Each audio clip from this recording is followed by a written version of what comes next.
Hello, and welcome to Marriage Unchained, the art of one flesh, where saving marriages, saving families, and saving souls is the flavor of the day.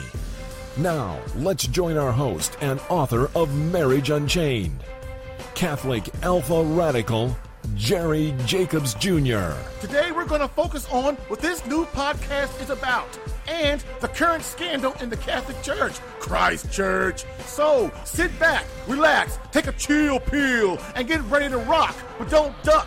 Can you feel it? Catholic Alpha Radical coming at you now. Hello, and welcome to Catholic Alpha Radical, where my main mission is to keep you out of divorce court, and where Marriage Unchained, the art of one flesh, divorce comeback coaching is the flavor of the day, while helping men understand marriage and courting, not dating, in the Catholic faith. Bam!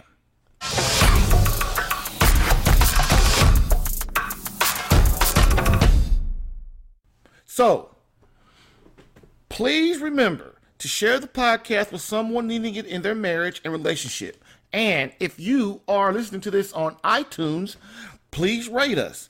Subscribe to this podcast if listening on CatholicAlpha.com and to get new episodes in your email. Now, let's get started.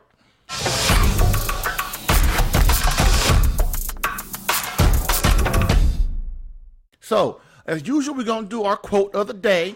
So, quote of the day, quote, "When a man loves a woman, he has to be worthy of her. The higher her virtue, the more noble her character. The more devoted she is to truth, justice, goodness, the more a man has to aspire to be worthy of her. The history of civilization could actually be written in terms of the level of its women." End quote. Venerable Archbishop Fulton J. Sheen, Life is Worth Living.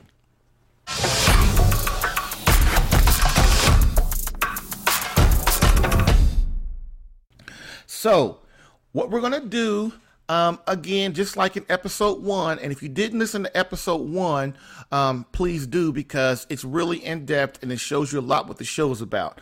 But what we're going to do in this episode is we're going to go over why I do this, certain things of like what the show's about and all that. I'm going to cover all that again, but in a shorter term. So, why do I do this? My story.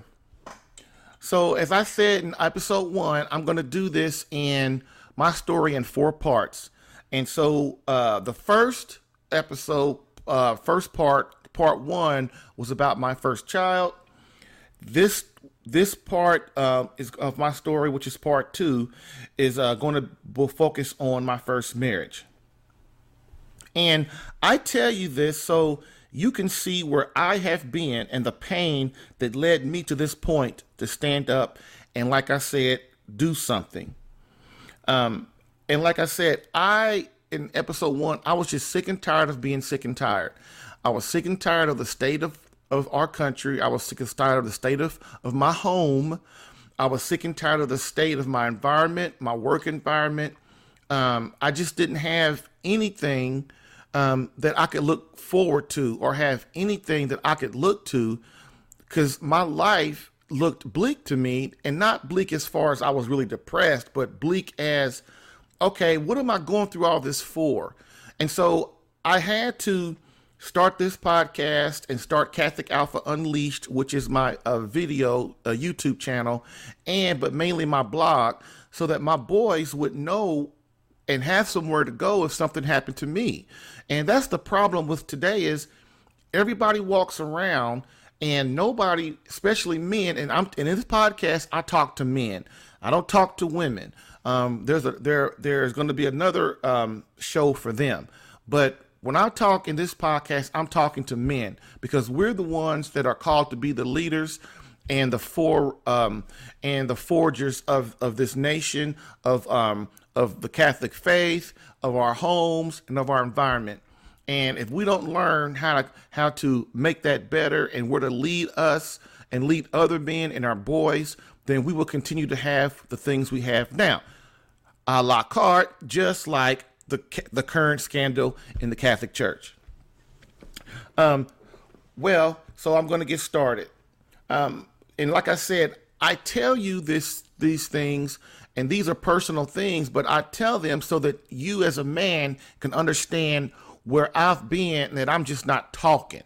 I'm telling you from experience, for the knowledge I've gained from God and Christ, and the research I've done on marriage and courting, and why we have to start to do things right, because if we don't change, nothing's going to change. We're going to still be in the same place that we are now, which is what?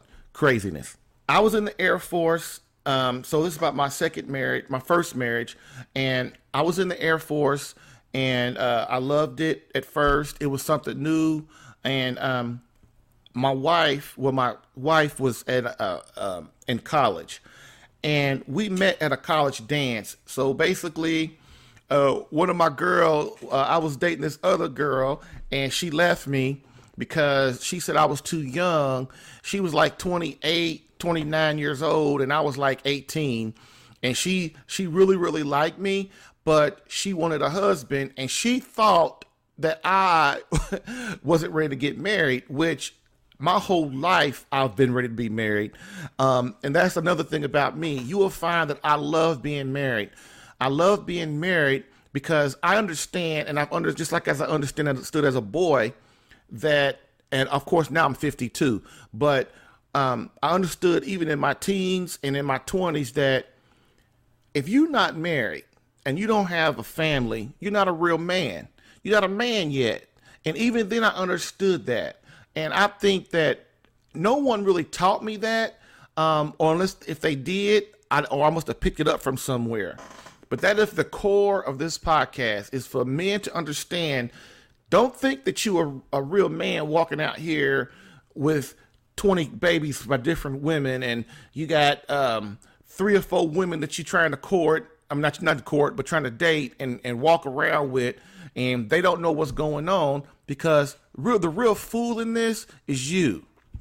You're the real fool, because you're the one that your life will end up alone by yourself in a nursing home at 80, 70, 60, or 50 years old, and no one will want to be around you. You won't have a family. You will not have created anything worth anything. And that's why you must understand, that's why God calls us as men we are drawn to marriage. We are drawn to one woman. We are drawn to create perfection and holiness and virtue with this one woman, so that we can create saints to send back to the Father. And so, my first marriage, like I said, we had met in the dance. And so with my friends in the Air Force, they were like, Jerry, let's go to this dance up at the college. And I was like, nah, man, I don't want to go. Y'all go ahead, because, she didn't left me. And I really liked her.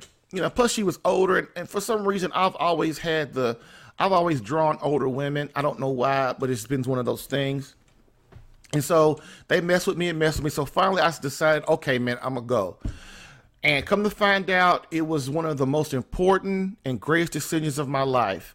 And so we went, and we're at the dance. I had been drinking, so I was a little tipsy. And so after we had been dancing, me and my friends had been dancing with other girls and stuff, having a really good time at the dance. And I saw this woman walk by, this girl. Well, at the time she was 24 or something, and I was like 19 or something like that. Anyway, I saw this girl walk by me, and she had long, black, pretty hair. She had dark skin, and not dark as far as a black person dark. I mean dark as far as like a Hispanic or Native American dark. It was a dark like that. And I looked at her, and on the back of her shirt, it had REENIE. And I said, hey, Renee. And she turned around automatically and looked at me, and I was done. I was done. And she said, you pronounced my name right. And I said, I did. And then from there, we started dancing. And before you know it, we started dating, and, and we did all these things, and we really loved each other and liked each other. We moved in together, which at the time I thought is what you're supposed to do. But now I know that was one of the things that really crushed our marriage, because we didn't have the church. We didn't have any kind of graces from God. We had in our marriage, we did have 2 children. I was married at 19, and like I said, the marriage was good at first. Well, I didn't say that, but I'm saying that the marriage was really good at first. We were 2 happy kids, and she started, and then things started to going bad. I mean, she started messing around on me. I would go on TDY to a different base or something. I'd be messing around on her. It wasn't a lot of infidelity on her part or my part, but it was like once or twice or something like that. And it was horrible. It was bad. And what she did was, I know that I wasn't the man. I wasn't being the man she needed. And it really, I know I shouldn't say this, but really, in a way, I understand now that it really wasn't her fault. It was really mostly my fault, because you have to understand women. First of all, women don't want to mess around with another dude. If they got a husband at home and a family, they don't want to do that. But what happens is, men, we act like idiots, and we don't give them enough attention. We don't love them. We don't prove to them that we all in. And we don't show them that we truly and deeply love them with all our heart, our total self. And what happens to them, as a woman, they sense that. And then when we're not around, we're all over the place. Then that's when you start getting marriage starts going south. But the thing about it is it's a slow thing, not a quick thing. So then of course, what do we start doing? We start arguing, stand up all night arguing. She's crying, and I'm trying not to cry, and I'm trying not to, trying to make her cry, but not me not trying to cry. I mean, I was trying not to make her cry. And, she just was one of them ladies that she didn't really understand a lot of things, because we were both so young. No one taught us anything about marriage. My parents were divorced. Her father left her mother for another woman, married them. They got married and started having other kids. So basically, her father left her mother by herself to raise my wife. And so we really didn't have anything to understand what life is really about, what marriage is about. Nobody even taught us. And on top of that, we didn't even have any kind of example of what a good marriage was to be. Why? Because our 2 immediate examples, our parents' marriages were crap. Anyway, so, and what would happen once we moved, and then we got out of the military, and we moved back to Indianapolis, which is our home, which is my home, not her home. And that's another stupid thing I did. I brought my wife and my family home to my house. I shouldn't have done that. And see, we're in the military, and you dudes that have been in the military, you understand completely what I'm talking about. When you're in the military, you don't necessarily meet somebody that is in your hometown, unless you marry them and bring them with you, or once you're in the military, you're calling them and you go home and see them, and that kind of thing. And so what happened to me was, my wife was from New Mexico. And she's a Native American. And so her family lived on an Indian reservation. And so I did the dumbest thing that a man could do. But at the time, because during our whole stint in the Air Force, we never saw my family. We always were, we were stationed near her family. And so we always saw her family. And so when I got out, she said, well, baby, why don't we move to Indianapolis? You never seen your family in 10 years and blah, blah, blah, and all of that. And so, like me, being selfish, or really I wasn't being selfish. What I was doing was I was doing what I thought she wanted to do. because it was her idea, not mine. And so I was like, okay. And my wife was the kind, she loved to travel. She loved to see different things. And she liked to do all kind of different things to meet new people and to engage like that. And so I was like, okay, like a dummy. But I'm going to tell you, man, that was one of the biggest mistakes in my life, in my marriage.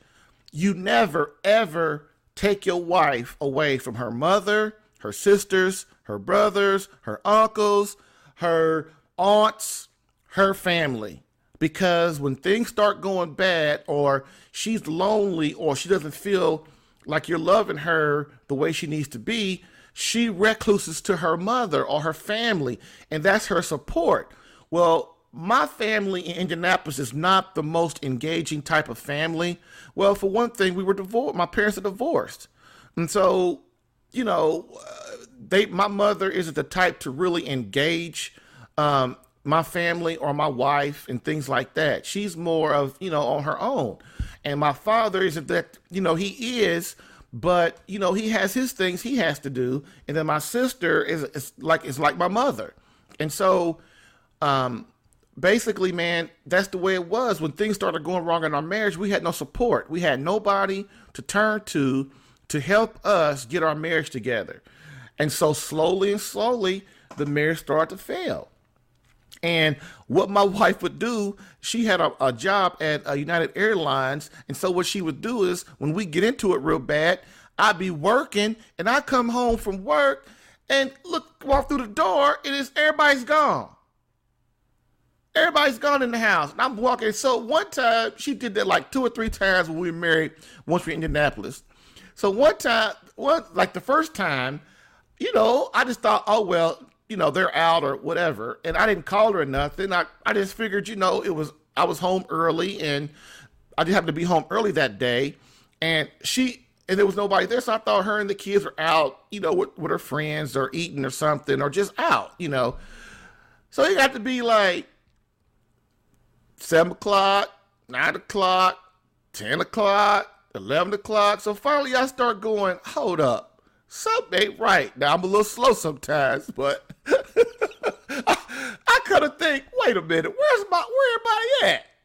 So I pick up the phone and call, and I don't get an answer. I don't call on her cell phone to get an answer. And so what do? Then I start getting worried. So I start calling around. So finally, she calls me, and I go, girl, where you at? I'm at home in New Mexico at my mom's house. You at your mom's house? What you at your mom's house for? And she tells me, well, you didn't do this, and you're not doing that, and I just don't feel this, and I just don't feel that. And I'm like, would you please bring my family back and my kids back?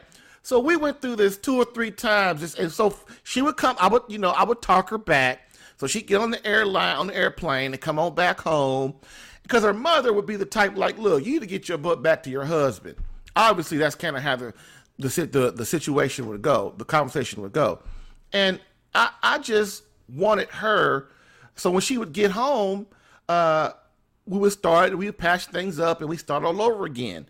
But man, it never would work out long enough because God was nowhere. We didn't have any graces in our marriage. We weren't going to mass. We weren't doing anything. We weren't doing anything but like what regular people do. Atheists and people that don't love God, or even Protestant Christians that they think they're doing what they're supposed to do, but we're in mortal sin. We're doing all this stupid stuff. We're sinning. We're not going to confession. And so we don't have any graces. The devil is more in our house than God is. And so that's kind of where we were. And we were on the verge of divorce. And so what happened is my wife, she gets sick. Come to find out, she gets leukemia. And once you get leukemia, she has this string of leukemia where it's not, one of those things they can really cure. They try to tell you they can cure it, but they really can't. And so that's kind of what happened. She died at 35, left me with my 2 sons, our 2 sons together. And that was really how it went. And I had no idea of what I created as a man after my wife died. It made me really start thinking about a lot of things. And that's kind of where it ended. So that is part 2 of my story of why I do this. So listen to part 3 of my story in the next show, which we'll talk about my second marriage. Oh. So moving on.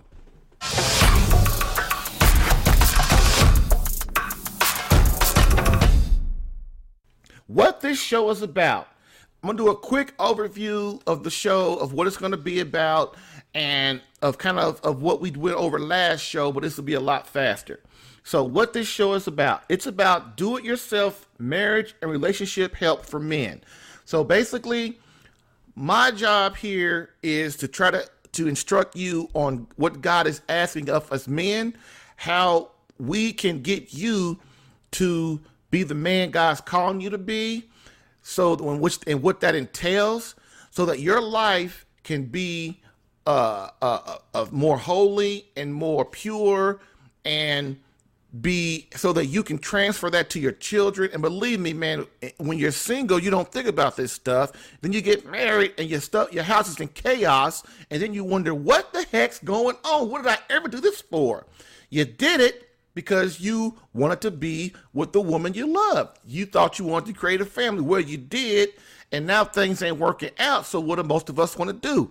We want to get the hell out of Dodge, and you can't do that. Which is what this part show is about too. It's showing married men how to, if you have chaos in your home, first of all, why you have chaos in your home, and second of all, how to get rid of it and the things that you can do and not doing to bring peace and God and virtue and holiness into your home. Okay? So, quote, I wanted to create somewhere where men could go and find answers to their problems on their own without interference from counselors, governments, therapists, and wives. A place where they could think and reflect in peace, end quote. Jerry Jacobs Jr., CatholicAlpha.com. So this show is about teaching you and encouraging you to once again become the hero of your marriage, your wife, and your children. How to take responsibility for your marriage and become the man God created you to be. And if single, how to find and choose that perfect woman, the woman of your dreams, the woman God has in store for you, the one to help you get you and your children to heaven without screwing it up. So like I said, I'm going to go through these really fast because we already covered this in the first episode. So this show will deal with 3 main areas. Number 1, prayer warfare. This will teach you how to enter the spiritual battle daily through prayer and sacrifice, thereby protecting your family from infiltration by evil forces in your marriage, family, and home. That the battle for the lives and souls of your wife and children is a spiritual battle, not a physical battle. Like I said, there are 2 realms, the natural and the supernatural. You cannot only engage in the natural realm and think that everything's going to be okay. Basically, if you do that, you're an atheist. Okay? And this is a battle that only you, the man, the husband, the father can fight. And how you must enter that battle daily or face trials in your marriage and home that will cause dissent, unrest, and in many cases, divorce. If single, how to enter in the battle daily so that you are able to see the perfect woman when she comes. That's one of the things single dudes do. You screw up, you try to have all these women, you try to have cake, ice cream, pie, you try to have candy bars, bonbons and popcorn, trying to have all other stuff. And then when the right woman comes along, you don't see her because you're all cloudy and stuff. This show's about showing you how to find that woman. And then once you get the woman, how to keep her. And again, the habits once married to be able to protect and defend your wife and family spiritually. Category 2, the art of manliness. This area teaches you how to man up, have courage, and defend Christ, your marriage, wife, and children. What the true definition of a man is, as deemed by God, not the world. Why you must embrace your role as the head and leader of your family, how to release yourself and your son from emasculation and effeminacy. How to be a great example of manliness for your wife, children, environment, and society as a whole. So if you're not married and you're single, we got to teach you how to engage in your environment, which is where, since you're not married, is just your work and society, your friends, your extended family, and things like that. Because you have to start being the leader. Stop being a punk, stop being a wuss, and start manning up and standing for something. Okay? Also, what suffering and sacrifice truly is, and how you, as the head of your family, must embrace this as Christ did, if you are to have a prosperous family and lead them towards God. Number 3, making love mastery. Now, this is what kills me about the society. Everybody talks about sex. All the women walking around with no clothes on. All the men walking around with no shirts on, showing, the penis showing in front of their pants. Everybody's on TV having sex, screwing around. Everybody's on podcasts talking about sex and this and this. Everybody in the Catholic Church in their house is talking about sex. But then when somebody comes along that wants to teach people about what true intimacy and sex really is, everybody wants to shove down. Like I'm gonna be honest, I've had 2 people want to invite me on their podcast to talk about Catholic Alpha, what it's about, and talk about masculinity and all that stuff. Soon as they see on my blog that I also speak about sex, all of a sudden everybody's don't want to talk to me no more. See, that's being a hypocrite. Those are people that don't understand what God is really about. You have to understand about intimacy, because intimacy is what sustains your marriage. Intimacy, you have to understand how to be a world-class lover for the benefit of your beloved wife, because sex is the second most important thing you can do in your marriage besides prayer. Why? Because it builds closeness. It builds intimacy. It builds a long-lasting marriage. Prayer, understanding how to be a man, and understanding intimacy as God would have it is what keeps your marriage together. And I'm telling you, it's just completely hypocritical how people, especially in the Catholic faith and a lot of Protestants, how everybody's talking about sex, but then when it comes to really learning something about how God really wants sex to be and the marital embrace, everybody gets all crazy. That's not me, but I'm not going to fall into that game, okay? I am who I am, and that's what you're going to learn on this show. So, making love mastery. Number 3, understanding what the true meaning of sex is. Most of us don't even understand that much. Why God created sex. Most of us don't even understand that much. Why you must understand how to become a great lover for the benefit of your beloved wife. Because there are wives, hundreds of millions of them, that every day want to make love to their husband, don't even think about sex. You know why? Because when they do have sex, he just thinks about himself. Bam. Anyway, that's another show for another day. So next, why the marital embrace is meant for marriage only. Why you must delay your wants, desires, and needs in lieu of your wife's, and how this leads to a greater union with God. Also, why the marital embrace takes 3. God, you, and your wife, or eventually your intimacy, will become lukewarm, passionless, and infrequent. And lastly, how to involve God in your bedroom or risk sexual annihilation. So that is that. That's the 3 areas that this podcast will deal with. And I hope that you stay on board, because it's going to be a rocky, lovely trip, baby. All right.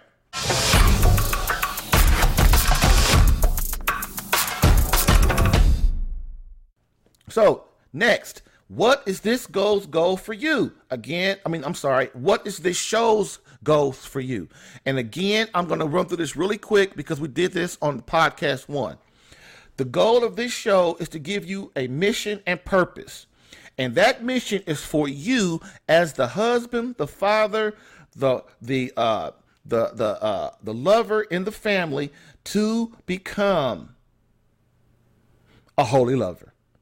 And what is a holy lover? It's 2 things. You as the man, becoming the man your wife needs, not the one she wants, the one she needs. And you have to learn what she needs through God and her. Okay? Next, You becoming the man God created you to be. Stop being the wuss of the West, which is what I call men in the United States. We are completely wusses of the West. Look at our bishops. Look at our priests. Look at the boy. Look at the men. Look at the men and how we raise our boys. Everybody has a feminine quality to them. We are not supposed to be looking and acting like women. There are two genders, man and woman. And we are obliged as a man not to think about only ourselves. We must consider the environment, everybody else in our environment, other boys that see us. We have to bear our cross and be a man and be a great example of a man, even when our lazy, soft, aloof butts don't want to. That is called sacrifice. And that is why you see all these boys that are running around with earrings and tattoos and pink shirts and pink ties, and all their hair looking better than a woman walking down the street, in the mirror all the time. Every time they talk to them, hi, my name is Jerry. What's your name? And talking with this high, sweet voice and stuff. We are called to be like men, like warriors. We are not called Christian soldiers, baby. Men of courage. Men of honor, men of respect. And you can't be a man like that when you walking around with tight, skinny jeans on and wearing pink shirts and pink ties with 2 earrings in your ear. You are not an example of a true man, of what God created you to be. And we have to start understanding that. And that's why I'm saying, number one, what a holy lover is you becoming the man your wife needs. 2, you becoming the man God created you to be. And I call it holy lover because our job as men is to be perfect, become holy, and become a saint. And when we strive for that perfection, we become great examples of men in society for our boys, man. And then our daughters look at us and go, that's the kind of man I want to marry. Bam. Okay, so now number 4, what will this accomplish by you becoming a holy lover? 1, keep you out of divorce court. Next, to keep you outside of the annulment tribunal for those of you that are Catholic. Keep your family together and prosperous. Keep peace in your home. Keep your wife happy, fulfilled, and secure. Help you save your soul and the souls of your wife and children. If single, to understand your duties and responsibilities in courting, marriage, family, and society. Also to understand single is not vocation, marriage, religious life, and how to prepare for both. And how to court, to find the woman God is trying to show you. Basically, to find the mate that will help get you and your children to heaven. And lastly, how to learn how to fix yourself first before blaming God, before blaming your wife, before blaming your children, before blaming your girlfriend, before blaming society, before blaming the government, before blaming your friends, before blaming your parents, and before blaming your sisters and your brothers. Bam. Okay?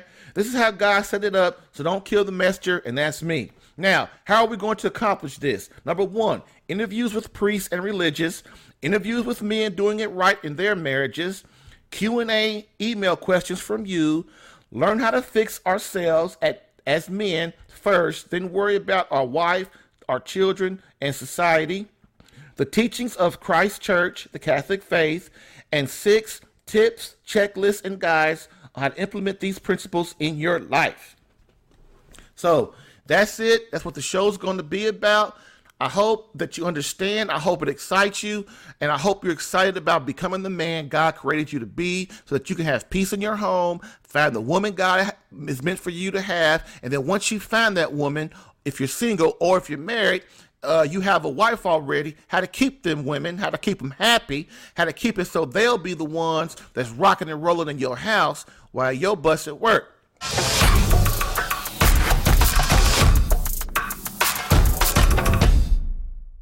Okay. All right. So again, I want to please remind you to share this podcast with someone needing help in their marriage or relationship. Rate this podcast if listening on iTunes, and subscribe to this podcast if listening on CatholicAlpha.com to get new episodes in your email when they are out. Bam.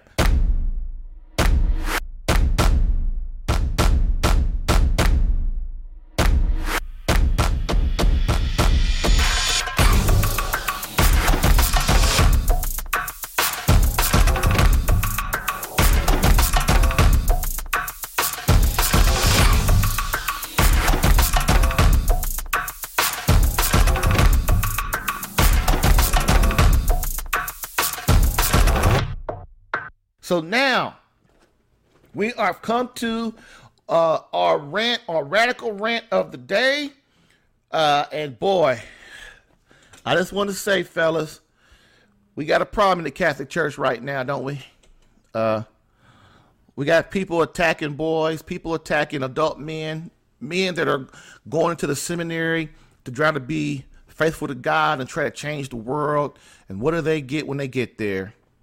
And I just want to say that, you know, I'm empathetic with the homosexual plight. I really am, because I understand where crosses are. You know, I've been 300 pounds, you know, ever since I was a kid, I was fat. And then when I grew out of it in my teens. But, you know, when you get married, you know, you let yourself go again. So I ballooned up to 300 pounds. Well, at one time I was 325. Then I got down to like 260, 270. And I just kind of fluctuate between that. And it's a cross. It's a cross, man. It's a cross that Christ has put on me to see if I'm going to pass the test to be holy. And that's what this life is about. Man, nobody's going to tell you what I'm telling you. This life is a test. It's a test for you to be obedient to God and to understand what that means, to suffer and sacrifice for something other than yourself. And if you believe that you're going to live 100 years and you're going to die, if you're a Protestant or you Catholic, and you think that you're going to just go to heaven and your whole life, all you thought about was trying to please yourself, you got a problem, dude. And you're going to have a problem. And you're going to find out what hell is. And my job is to tell you the truth, because I really do care about you and love you as a man. And I want you to understand that, man, people who really care about you are going to tell you the truth, no matter how hard it is on them. And I just want you to know that you have to understand what this life is about. It's about a test. Why? It's a test because you can't grow. Think of all the good things that happen in your life. Do you grow from that? No, you don't. The only time you grow and seek what life means is when bad crap start happening. When your wife dies, or a child dies, or you lose your job, or you get evicted from your house, or they repossess your car, or you lose a friend, or your mother dies, or your father dies, or you become maimed, or you lose your leg, or you lose your, or you get cancer. All of a sudden, now you go to yourself, man, this can't really be it. This can't really be it. So you start as a man, you start thinking about, well, when I die, I'm dying at 40 years old. This can't be it. I'm having a heart attack. Oh God, what's going on? Man, you got to think about these things before you're sick, before people start dying, before you need to. Because if you don't, that means you're taking God for granted. It's presuming. You're presuming that God is going to give you all this time. And that's the thing I told my kids at the other day at the dinner table on Sunday. You know, yeah, you 14 and 15 years old, you 29, you're 32 or whatever. You keep on thinking, you think God's just going to keep on giving you a chance to get it right? Man, I was lucky, dude. I was lucky that I started listening to God and started listening to the Holy Spirit tap me on my shoulder about, man, you got to get this together. Because if you don't, you're going to lose your wife. You're going to lose your family. You're going to lose your life, and you're going to lose your soul. So I'm going to go over the rant. This is part of my radical rant of the day, and it's called The Cowardice of Men. The Cowardice of Men. The top 21 reasons men have caused the 2018 scandal in the Catholic Church, and why we're not going to take it anymore. That's the bottom line. So, before I start This will be a 21 episode series, one per show. So I did the first one in the first show, and I'm doing this one in the second show. The top 21 reasons that men are responsible. So also understand scandal of the homosexual infiltration of the church, of the Catholic Church, was planned and is not the teaching of the Catholic Church. We must understand that the infiltration of homosexuality in the Catholic Church was planned. And that's another thing why I'm down with the plight of the homosexuals, man. It's because I feel empathetic for them, dude. Because they don't even know they're being used. They don't even understand that what they have is a cross, and they have to bear that cross and man up to that and be the man God's calling them to be, dude. Why? Because you got little boys looking up to you. You got little boys wanting to be like you, and if you're a man, that's how it's supposed to be. And you got little girls looking at you to find out the kind of man they want to marry. And if you're walking around not being the best man that you can be, the best example of a man, even when you don't feel like it, there's something wrong with you. You're going to lead these little ones, these children, to the wrong area, man. We've got to be the men God's calling us to be, man. Stop punking out. And so in the 1920s and 30s, the communists, now I heard this from a priest sermon the other day, was one of the best sermons I've heard. Oh, man, it was so good. It was perfect of what's going on today. And a few of the things he said is, in the 1920s and 30s, the communists realized they couldn't destroy America because of three main reasons. And man, y'all got to start understanding, man, all this stuff happening for a reason. Abortion, contraception, no-fault divorce, sodomy. All these things have happened and been allowed to happen for a reason. Don't you think that it's not about the New World Order? If you don't know what the New World Order is, you better start understanding, man. These people are trying to steal the souls of your children and of you and your wife and your girlfriend and stuff. They're trying to steal the souls, man. For what? For power, because they want to control. And it's always about democracy and communism, dude. Okay? Democracy and communism. And don't think that the Catholic Church don't have nothing to do with don't think that the Catholic Church is not part of that. Just like the Muslim religion is not part of it. All these things going on is to control you and power and put you in camps and destroy the society. But the problem is it took them a while to figure out how to do it. And America grew and grew. So the three reasons, like I said, in the 1920s and 30s, the communists realized they couldn't destroy America because of three main reasons. One was our morality. Duh.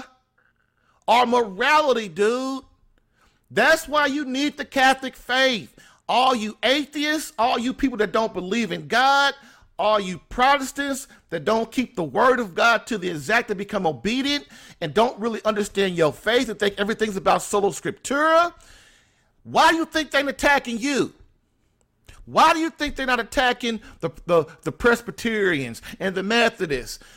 These people, the devil understands that God set up the Catholic faith. It was the first church. It's Christ's church. If you don't understand that, you better get in Matthew 16:18 and look it up. Please. They attacked the Catholic faith because we were number one. We did the way Christ wanted us to do it. He left the Catholic faith in charge. He left Peter in charge to go from the bishops, Peter, the succession, all the way down to the current Pope Francis, the one that all you love so much. Until he don't do what you want him to do, then you're going to try and punk him, going to degrade him and demoralize him and get rid of him. See, man, most of us don't realize because, we're just trying to put food on our tables. We're trying to raise our children. We're trying to find the perfect woman to get married and stuff. We don't really understand the big scheme of the world. And that's why when you're selfish and you only think about yourself, you don't really understand things when they come and when they happen. And you have to understand, man, that the wisdom of God is so great. When you allow God in your life, you start being obedient, you start understanding the supernatural world as well as the natural world. God gives you what they call, the Holy Spirit gives you what they call wisdom. And wisdom allows you to see the world for what it truly is. And if you don't understand wisdom and the fear of God, you will always be the idiot. You will always be the ignorant. You will always be the fool. The one that the powers that be know they can pull stuff over on. And I will tell you what, they can't pull nothing over on me. You know why? Because I don't answer to them. See, they think they could take your job. See, these people, they think they could take your job. They could take away your means of supporting yourself. Just like the priests that's going on now in the Catholic Church. These men won't stand up for nothing, man. Because they won't take a bullet for Christ. And when you stop as a man not taking a bullet for Christ, you will fall for anything. You will do anything because you're only thinking about yourself. You must understand why I say that the government can't control me. Now, as a Catholic, I have to abide by their laws because the human man law, but only when that law is just and doesn't conflict with God. See, that's another thing. You got to have your natural order right. The natural order is God, husband, wife, children, and everything else. Okay? Why? Because the family is the core of the society, even above your country, dude. Without the family, all countries eventually fall. Look it up. Okay? And you must understand this as a man, what your purpose is, dude.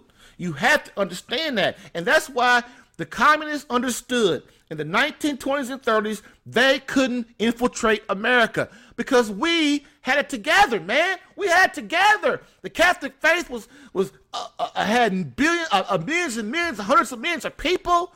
The priests and the bishops and the Pope had it together and was bringing the morality down to people, creating families, and showing everybody what it was to love God, because God gave this nation great graces. And what are we doing? That's why 9/11 happened, because we turned our back on God. We allowed abortion. We've killed millions and millions of babies. And all of a sudden now we think God is just not going to pull his grace back and let evil infiltrate this country. Homosexual marriage, so-called same-sex marriage. Same thing. That has brought down nations, man. No-fault divorce, contraception. These things are against the word of God. Why? Because God built you, he created you, and he knows how this works. He knows how your body works. He knows how you work. He wants what's best for you so that you can not only live just a measly 100 years, you can live eternal, thousands of years. But you cannot live eternity with God and live after you die in the supernatural realm if you're not obedient, if you're not holy, if you're your same old crazy, selfish self. It ain't gonna happen, dude. So anyway, that's the first thing the communists understood. They couldn't get to America plus number one because of our morality. And the Catholic faith was the number one perpetrator of that for them. Number two, our devotion to family. America's devotion to family. Do you understand this pattern? I want to take over your country and get you to bow down to me, a communist. So what I do is I destroy your morality, which in turn, which is of God, because your morality comes from the Creator, which is God, the natural law, the 10 Commandments. Look it up. Okay? Then, what is God's main thing? God's main thing is what? The family. Why? He allows man and woman to participate in God-like acts, which is what? Creation. We don't even realize how important that God has given two things. God allows us to have the marital embrace, which allows us as man and woman to understand God's true love for us. And the people that try to eliminate God from their bedroom are completely ignorant. Because when you do that, your marriage becomes only of eroticism. And then your lovemaking is infrequent, which does what? Which takes away the closeness that your wife feels for you, which takes away the intimacy your wife feels for you. Yeah, she's going to love you, man, but it's not the same. It's not of God like that. That's the first thing God gave us, part of his God, sharing his God self with us, which is why we call him the divine lover. Look it up. The other thing is you have to understand that the family is marriage, and that God wants marriage first. He needs marriage. He allows you to participate in creation, because creation does what? It's like him and the Holy Spirit. It's like God and Christ. Their love for each other was so great that they created the Holy Spirit, the Trinity. And that's what you are when you're married. That's why sex inside of marriage is only meant for that. So that because you are holy, God has given you part of his holiness, of his God self. The wife and the man, they love each other so much that 9 months later, they create one flesh, which is their child, which makes them all together. See how it works? And so what are the communists trying to do? America was strong in the family. And we understood that in the 1900s and the 1800s and stuff. And since America was born, we understood that. So what did the communists do? They want to take it away. So 1, they took our morality, which is from God. So 2, they want to destroy the family. Number 3, what is the third reason that the communists had to destroy and they couldn't infiltrate America? Our love for country, patriotism. Patriotism. That's why all you people that hate Trump, you got a serious problem. You got a serious problem. I'm not saying I love Donald Trump, but I understand what Donald Trump did, man. He understands communism. He understands finances. He understands how to run things, man. He only cares about making this country better for you.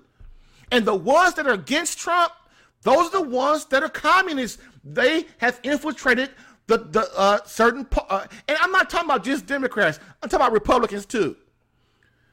These politicians have sold their souls for power.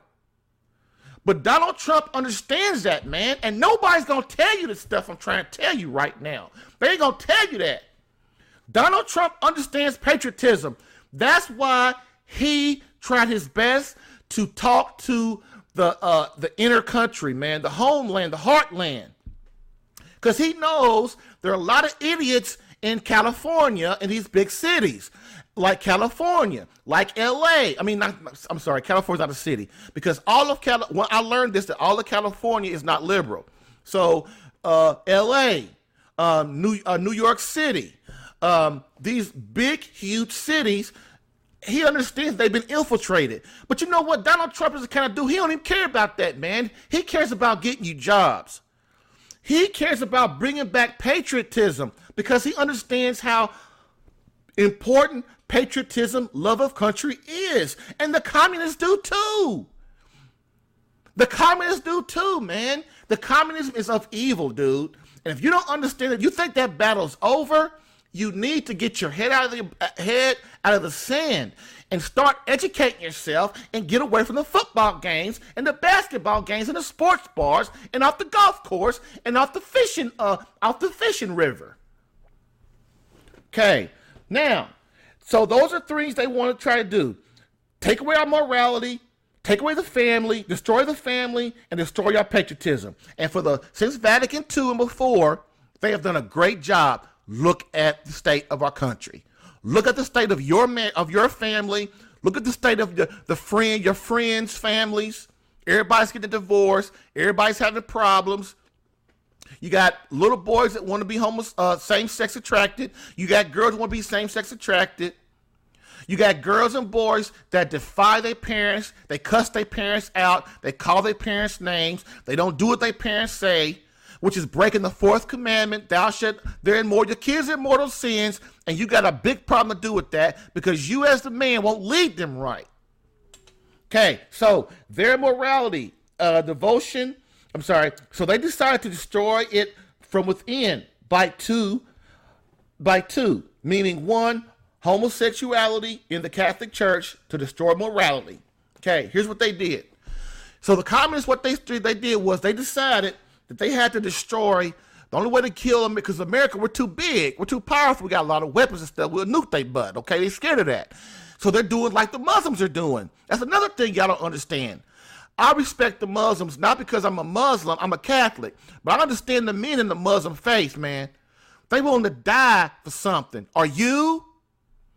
Now, those boys might be a little twisted, but it don't matter what they are. The problem is, the thing of it is, they have infiltrated the country too. They have infiltrated the country just like the communists have. The Muslims have infiltrated the country because they understand this, that they want to destroy America from the inside and out. They want to implement Sharia law. The communists want to implement communism. And the only way that we can be saved, man, is you have to be willing to die for God, not your country and other things, and other men and power and money. You have to be willing to sacrifice yourself for something. And it's God first, your marriage, your wife, your children, and then your country. Those are the things you should be trying to die for and sacrifice your life for, man. If not, you become mincemeat. You become vulnerable. You become able to be manipulated. You become a fool. Do you want to be a fool? You want to keep being manipulated? I hate being manipulated. That's why I love God, because he shows me how not to be and how to fight this. And again, the reason why these things can't control me, because I'm willing to die for Christ. I'm willing to sacrifice my life for that. And I hope that if that time ever comes, I'm the man that God needs me to be able to sacrifice my life for that. And if you're not willing to die for God, knowing that if you die for God, you can spend eternity in heaven.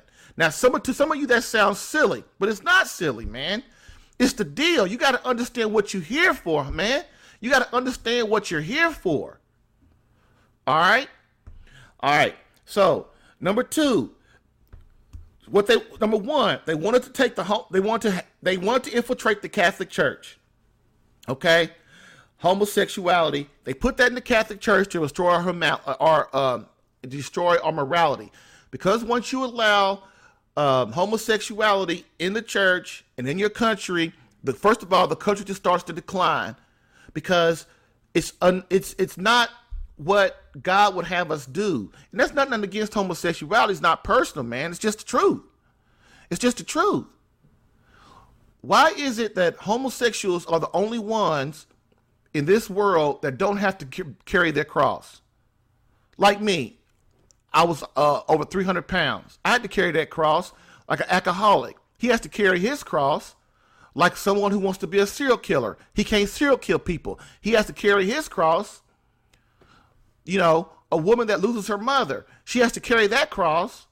You know, why are same-sex attracted men the only one that get a pass? Think about that. Okay, number two, after they destroyed the Catholic Church, they used radical feminism to destroy the family. They used feminism to destroy the family, which is what?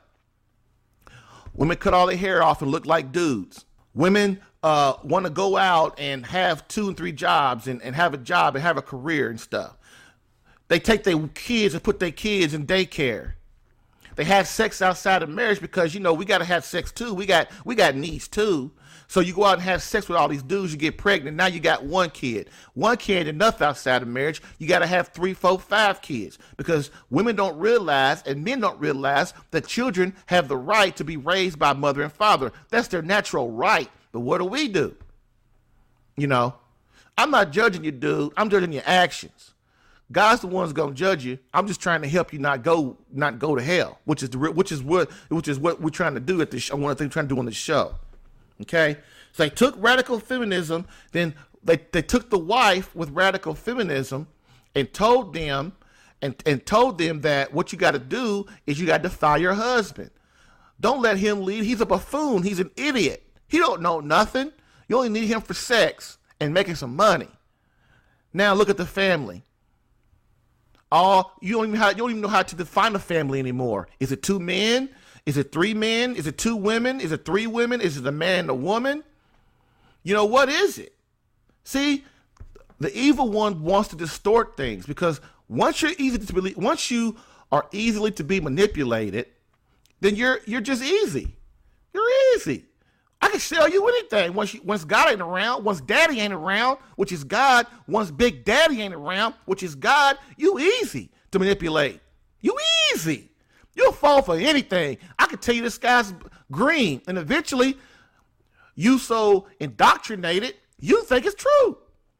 So what they did, so those are the 2 means that they've used to, and then one of the third things that I'm coming up with this is the politicians. They use the politicians to destroy patriotism. Okay? The politicians ain't for you no more. The politicians just for themselves, for the money and the power. That's why the Republicans and Democrats, nobody trusts them no more. That's why people love Trump. The ones that love him. The ones that hate him. Ain't no in-betweens. And you know why? Because there's only one.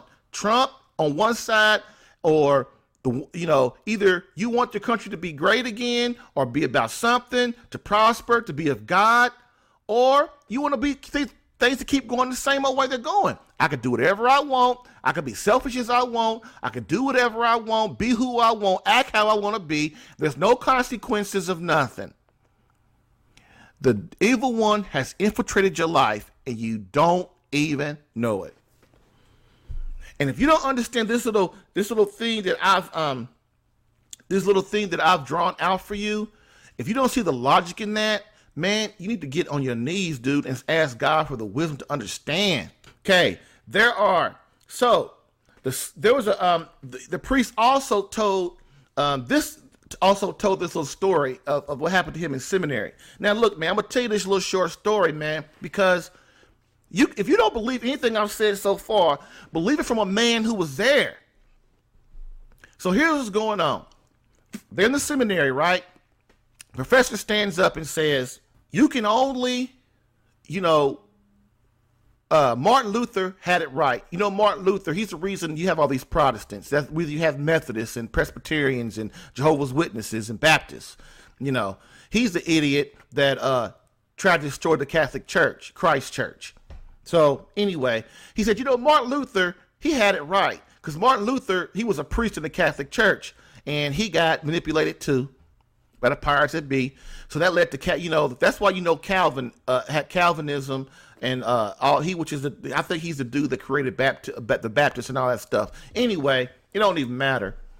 So the professor stood up and said, here's the thing. Martin Luther had it right, but he did it the wrong way. He went outside the church and he separated from the Catholic Church. So he really didn't change nothing. What he should have done was fought inside the church. You can't change the church outside the church. You can only change the church inside the church, and so we ain't leaving. Now, who is we? We are the homosexuals. We are the radical feminists. Destroy all the nunneries. Destroy all the seminaries. When you do that, you destroy the morality of people, the morality of the country, the morality of families, the morality of the nation, the morality of the world. See, man, y'all don't even understand what's going on because you're too busy distracting yourselves from other things. They don't mean nothing. Okay? So that is from a priest that was in the seminary in the 80s when they taught this stuff. That's why you have what you have today. You have the 2002 and the 2018 scandal in the Catholic Church, and everybody's all up in arms about it.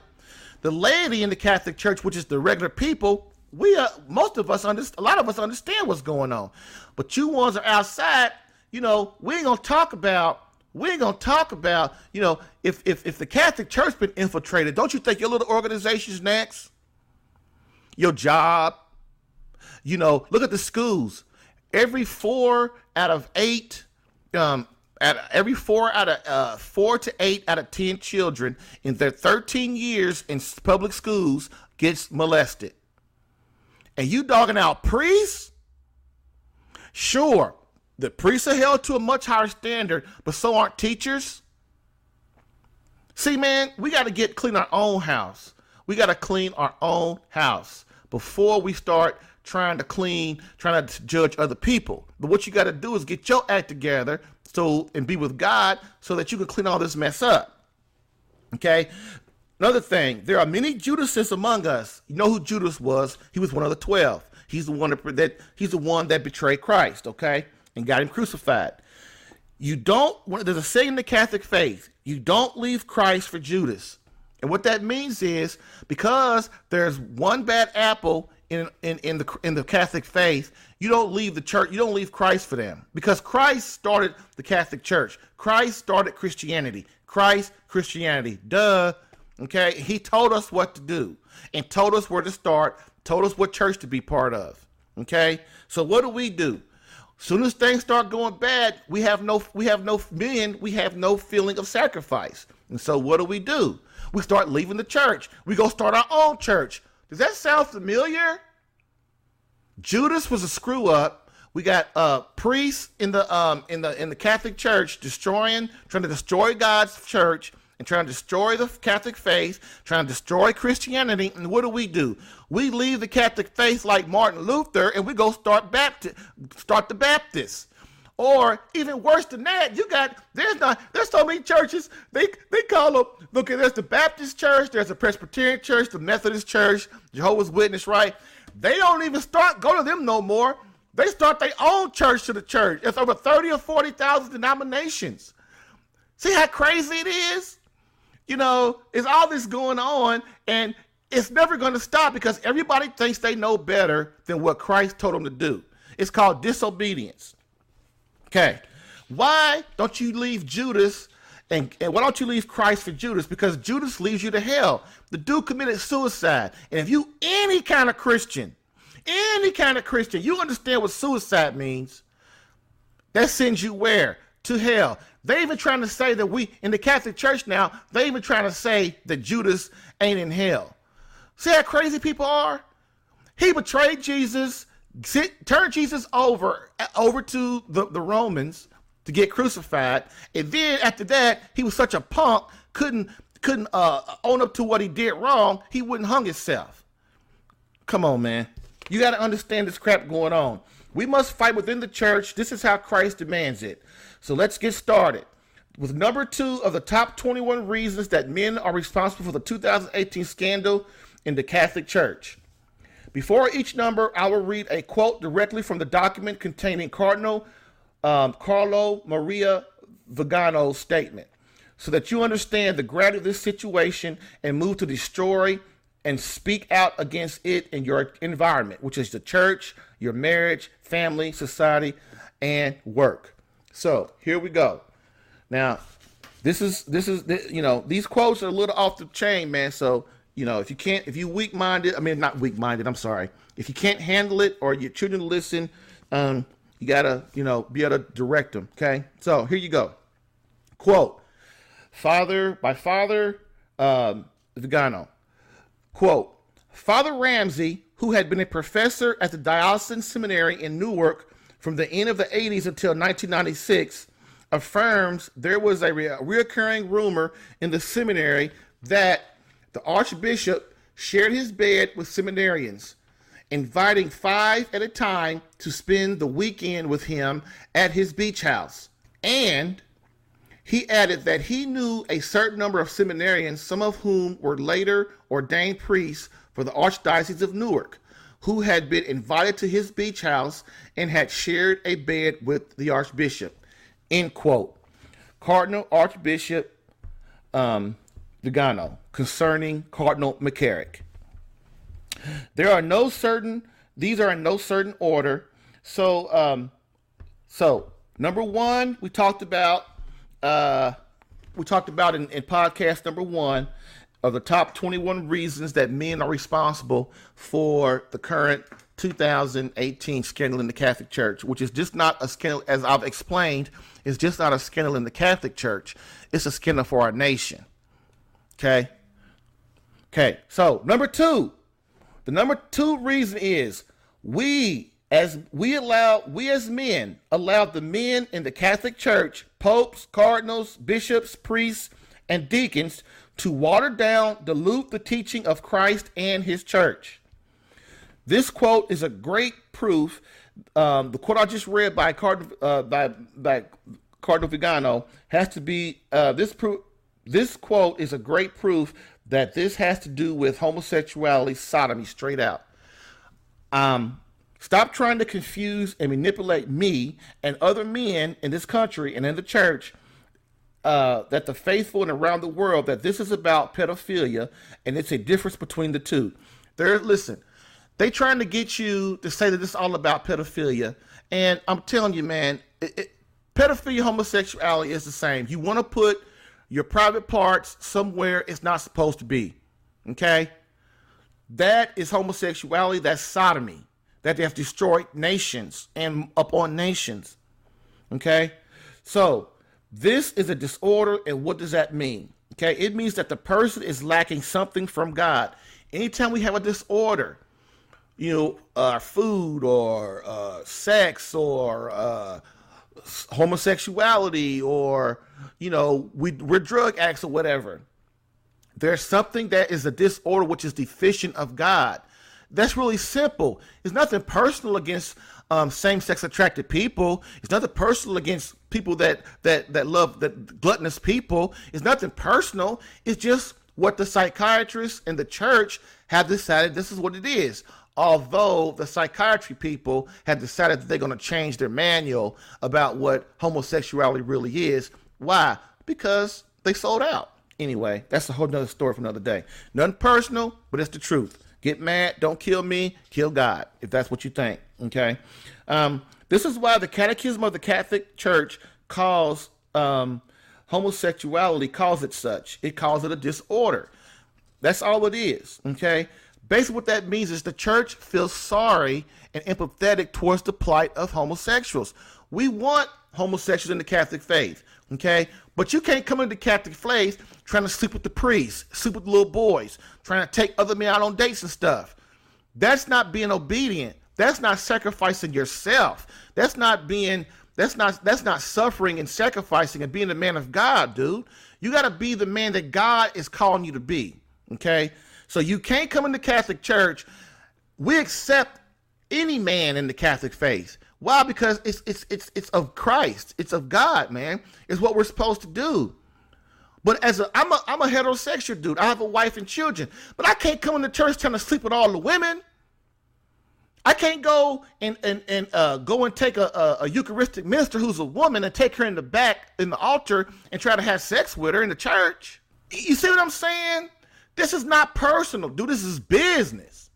We have to be the men and the women that God is calling us to be, so that we can spread morality and keep from being manipulated and keep communism out of the church and out of the faith. Man, we're trying to save the world, dude. We're trying to save souls. We're not trying to save countries. But by saving souls, you do save countries. Okay? Like I said earlier, homosexuality is a cross to bear, just as Christ had to bear his cross. Homosexuality is a cross, just like Christ had his cross. We have to fight that. If I'm an alcoholic, I got to fight alcoholism. My question is, and always will be, I went over that. So another thing I got to ask is, in that quote, he said that the Archbishop McCarrick had priests come over to his beach house. My question is, what is a bishop doing with a beach house, dude? Whatever happened to the vow of poverty? My wife told me that archdiocese priests, they don't have to take a vow of poverty, only priests that belong to orders, and that's craziness. If he's trying to if he has ambition to get money and to build beach houses and build penthouses, man, how is he not paying attention to his flock? How is he not leading his children? How is he not emulating Christ? Fellas, we gotta stop this madness. We have to understand our job as men, dude. Come on. What is this man doing with a beach house? He should be out serving the poor and directing his priests and deacons to be out serving the poor and being charitable. Not in a beach house, man. Look, I know as a man, the pursuit of money changes things. We all know that if one of your main goals is money, it changes your objectivity. It encourages priests to seek power and esteem. The pursuit of money encourages them to seek power and esteem. With the infiltration of the church, they realized they had to generalize and remove certain things from the word of God and the tradition of the church. Look, we had to, the powers that be understood, the communists understood that they had to make the priests and threaten the priests and the bishops and the cardinals with, I'm going to send you to Siberia. You know, if you don't do what I say, because every time a priest in the church speaks out against this craziness, and don't you think there aren't good priests who have spoken out against this stuff over the decades? But what do? They bury them. They bury them. They put them in in Siberia, or they put them in some little real. And I love small towns, so don't be tripping on me. They take them and put them in some small town with 200 inhabitants, and buried so that their teachings of the real word of God can't be spread. Okay? The problem is, I don't care where they send you as a priest or as a religious, your job is to be obedient to God. Your job is to say, okay, if you want to send me to Siberia, I guess I'm just going, because I'm not going to stop teaching the real word of Christ. Because if the priests don't teach the real word of Christ, what happens? The faithful start to get immoral. They start to do whatever they feel is right. They start to do whatever. And you Protestants, it's the same way. Look at your pastor. If he stood up this Sunday and started talking about, everybody's going to heaven, you'd look at him like he was crazy. Wouldn't you? Of course you would. Okay? So let me see. We, which is the Catholic Church, are number one, and they knew that if they got us, that all the other Protestant churches would be easy breezy. I talked about that, okay? One lady was responsible for bringing 1,200 homosexuals infiltrating the Catholic Church, okay? 1,200. So I'm telling you, if that right there, this is just one lady, if that doesn't prove to you that this was a plan, man, okay? By 1953, the communists had 4 bishops in the Vatican, and they were all homosexual, okay? So what did they start doing? When you're a bishop, you have all these powers. You can tell people they can't come in your diocese. No, they can come in. You know how many churches are in a diocese? There are a lot of them. So basically, they say they can tell they're in charge of the training, of the money. They're in charge of the money. They're in charge of who gets bought in, who gets ordained as a priest. They're in charge of everything that has to do with the church. Their power is basically unlimited. So if you got 4 homosexuals that become cardinals and bishops in the Vatican, what are they doing? They're in charge of stuff.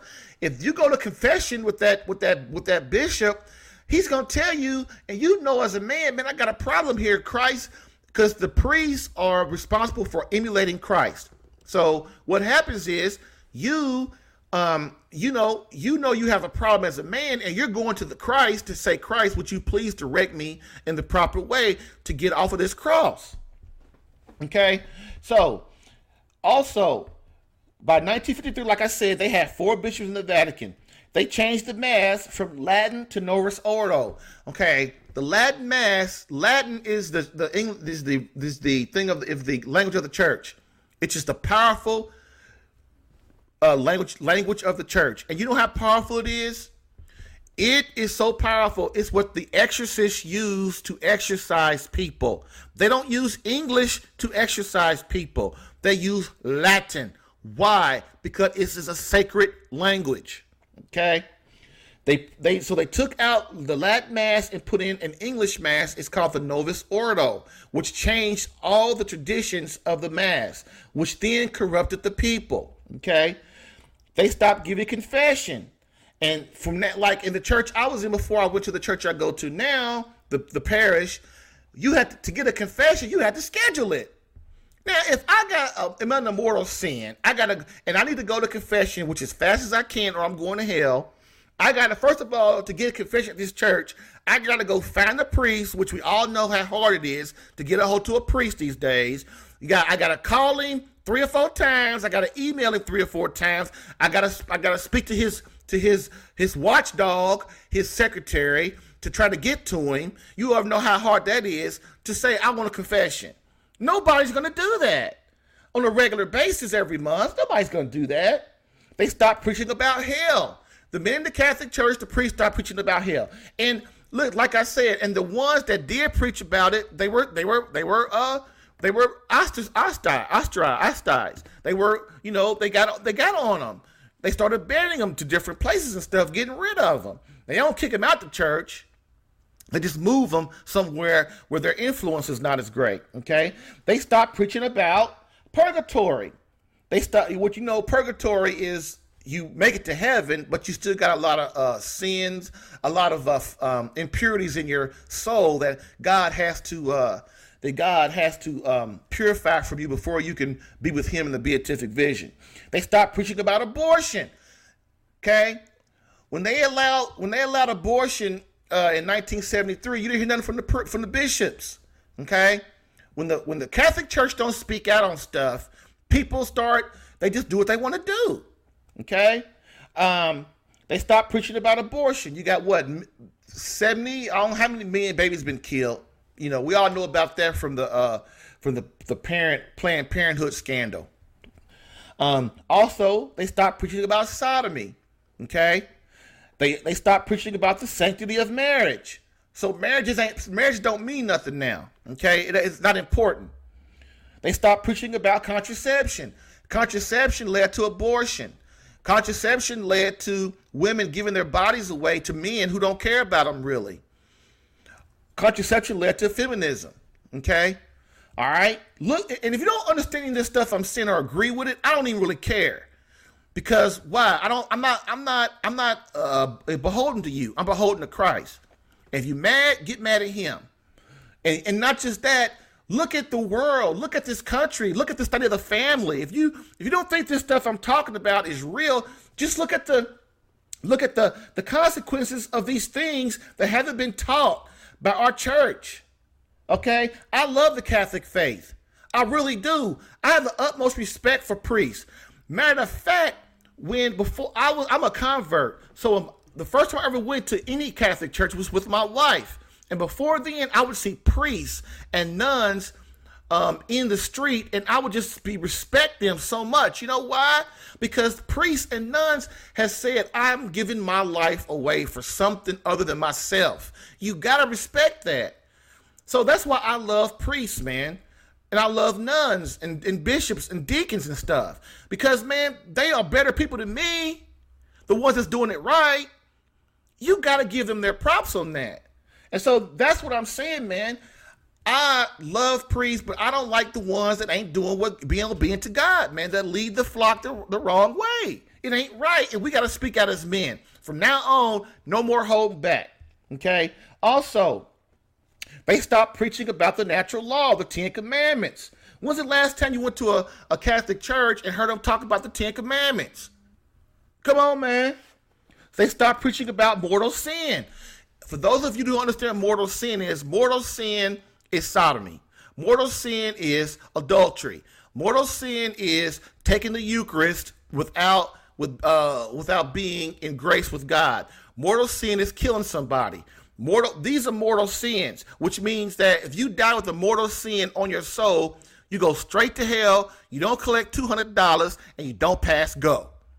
And they stopped preaching about these things, so people think I can miss church on Sunday, which is a mortal sin. If you miss church on Sunday without a good reason, if that reason has to be sick, that's a mortal sin. And if you die that day, you're going to hell.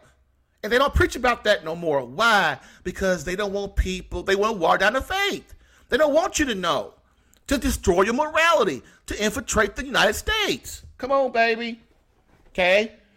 They stopped preaching about confession and changed the name to reconciliation.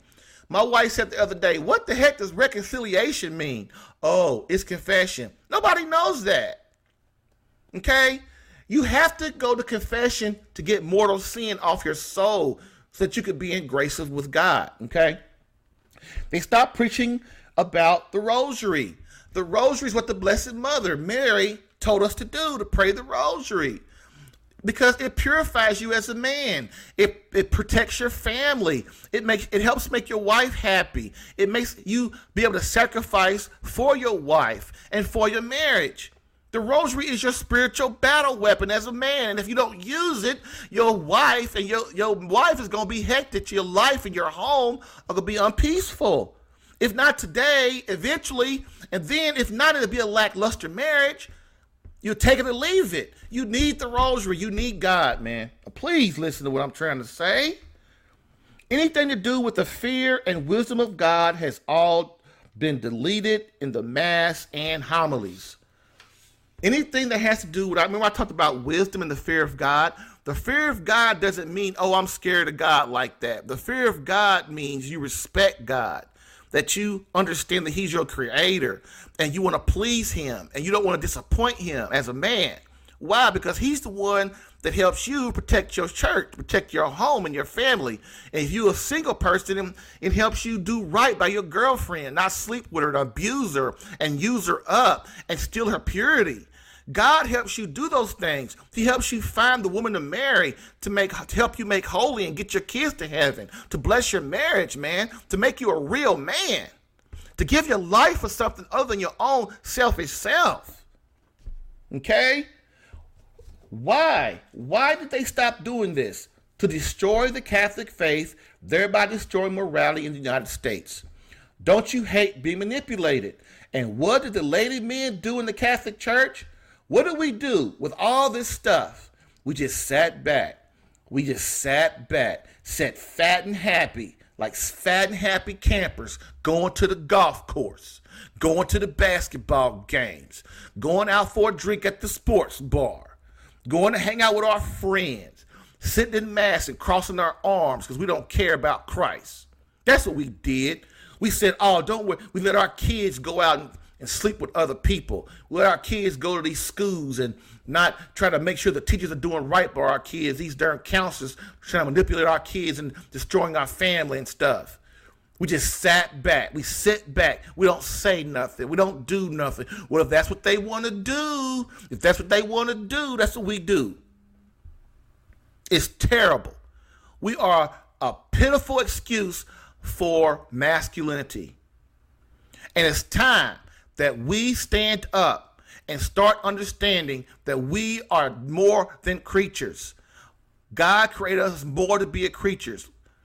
We are a creature of God, but we are the highest creature of God. We're not a dog. We're not a bird. We're not a bear. We're not a cat. We are a human person, and we need to start acting like that and using Christ to be the man, as an example of how to be the man that we are supposed to be in the eyes of God, so that we can take back this mess and tell these people they can kiss our butt. Because the men in the Catholic Church are back. The men in Christianity are back. And we ain't going to take no more of this stuff. You can put us in jail. You can destroy our income. You can just come and infiltrate and do whatever you want to us. We don't care, because we ain't beholden to you. We beholden to God. And we'll die for God. And when we do that, you can't control us. And if you're a man and you ain't beholden to God, you can't be controlled. That's why when some dude goes, he's a billionaire, he goes bankrupt, he jumps off the nearest bridge he can find. Why? Because he thinks his life is over. He thinks everything is over. And that's what they do. He doesn't realize that God was using it as a test to let you know that you need God. That's why you lost all your money. Because your britches got too big and you thought you was the man. That's why death cures everything. See, you one of these old billionaire dudes, you 60, 75 years old, and you trying to control everybody, but guess what? Now you're getting sick. Now you got arthritis. Now, you can't lift your arm like you used to. You can't have sex like you used to. You can't do none of that now. Because your body's breaking down, which means eventually you're going to be in the casket. And it's time for us as men to start realizing that is what's going to happen to us eventually, and we got to stop playing around. That this life ends eventually. And you got to answer to somebody. I don't care if you Bill Gates. I don't care if you Oprah Winfrey. I don't care if you Jim Soros. And you got $1 billion, $2 billion, 36 billion, how much money you got. But guess what? Eventually it all comes to an end and you can't take it with you. And what do most of y'all do? You rationalize, you rich people. And I got nothing against rich people because I wish I was rich. But you rationalize that I got to create something before I die. So that I had a man talk to me the other day about that. I got to do this. I'm 70, 80 years old and I got to still do this and do that. But don't even entertain the thought of God. Eventually it runs out, son.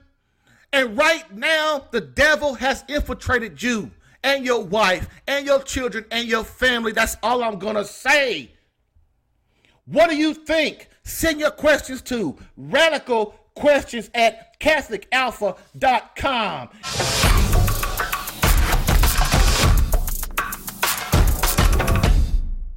And again, remember, share the podcast with someone needing help in their marriage or relationship. Rate this podcast if listening on iTunes. Subscribe to this podcast if listening on CatholicAlpha.com to get new episodes in your email. Have a question again? Email it at RadicalQuestions at CatholicAlpha.com.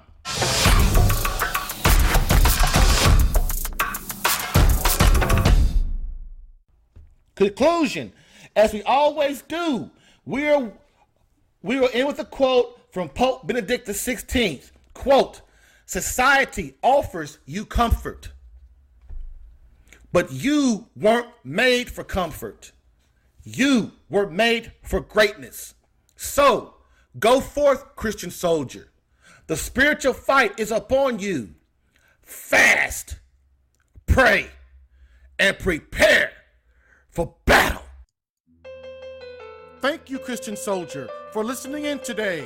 Remember, Catholic Alpha Radical is designed to repair, ignite, and once again spark the fire back into your marriage or relationship. So, what's your next action step? 1.